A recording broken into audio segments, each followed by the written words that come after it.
Bonjour à tous, c'est Stéphane. Aujourd'hui, nous allons voir comment brancher un interrupteur va-et-vient. Les interrupteurs va-et-vient permettent d'allumer et d'éteindre une même lampe à partir de deux endroits différents.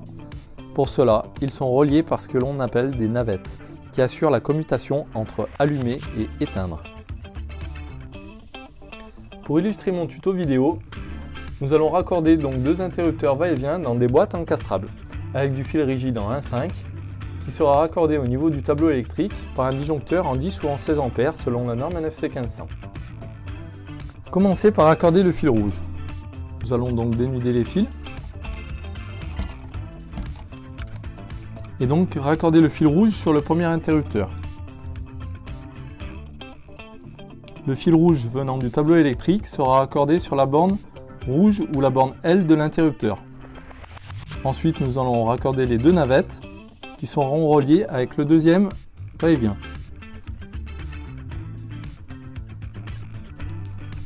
Ici, ce sont des bornes automatiques. Vous avez juste à insérer les fils.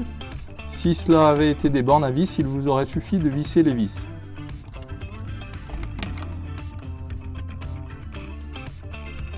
Sur le deuxième interrupteur va-et-vient, nous allons retrouver les deux navettes en fil marron qui viennent du premier interrupteur va-et-vient et le retour lampe en violet qui va vers la lampe. Nous allons donc dénuder les fils, puis raccorder le retour lampe sur la borne rouge correspondant au L,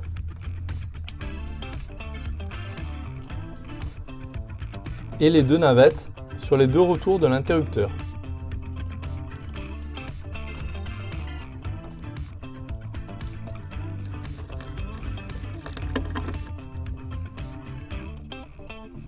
Ensuite, il vous suffira de venir mettre en place les interrupteurs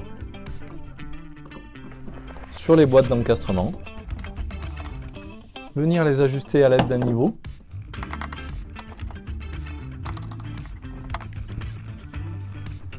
puis mettre la plaque de finition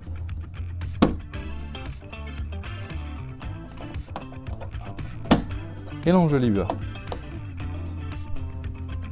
Pour finir, il suffit de raccorder la lampe avec le fil bleu qui vient du disjoncteur du circuit électrique, le fil de terre qui va au tableau électrique et le fil violet qui est le retour lampe qui vient du deuxième va-et-vient. A savoir qu'il est possible de venir installer un interrupteur va-et-vient sur un circuit en simple allumage. Pour cela, enlevez le retour lampe qui relie l'interrupteur à la lampe et le raccorder au deuxième interrupteur. Ensuite, il vous suffit d'installer les navettes entre les deux va-et-vient, comme nous venons de le voir. Voilà, c'était mon tuto pour apprendre à brancher un interrupteur va-et-vient. Si vous avez des questions à ce sujet ou si vous souhaitez me soumettre une idée de vidéo, n'hésitez pas à me contacter par le formulaire de contact du blog 123elec. Si vous avez aimé cette vidéo, vous pouvez la partager à votre entourage et sur les réseaux sociaux. Pour ne pas manquer mes prochains tutos, abonnez-vous à la chaîne YouTube 123elec TV.